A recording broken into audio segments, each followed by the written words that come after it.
English vocabulary words for birds from espressoenglish.net. General vocabulary. A bird's mouth is called a beak. Birds' bodies are covered with feathers, and their arms, which they use to fly, are called wings. Birds build nests out of small sticks. They lay their eggs in the nest, and then the eggs hatch, open, and the chicks, baby birds, come out. We have many words in English for the sounds birds make. We can say that birds sing when they are making a musical sound.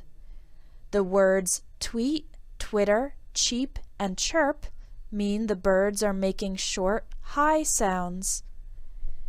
Shriek and cry are used for a very loud, piercing sound made by a bird. And hoot refers to the deep sound made by an owl. Caw refers to the sound made by a crow. It sounds like aw, aw. The word cluck refers to the short, low sound that a chicken makes. And crow, or cock-a-doodle-doo, is the sound that a rooster makes in the morning. Some birds migrate, fly long distances to an area with a different climate. A group of birds is called a flock.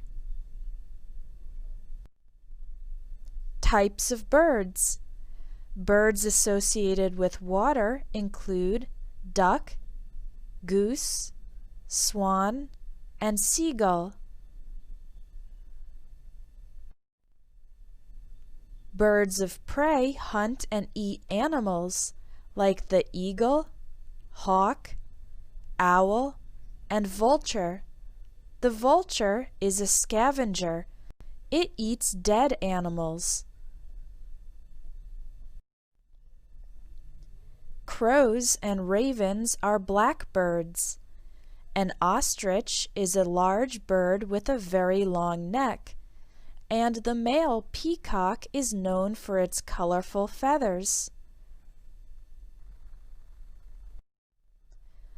A parrot is also colorful and can imitate human speech. The pigeon is often found in cities, and the hummingbird feeds on the nectar inside flowers. To continue improving your English vocabulary, take the English vocabulary course available at espressoenglish.net. You'll increase your vocabulary and improve your fluency so that you can express yourself better in English. Visit espressoenglish.net to take the English vocabulary course.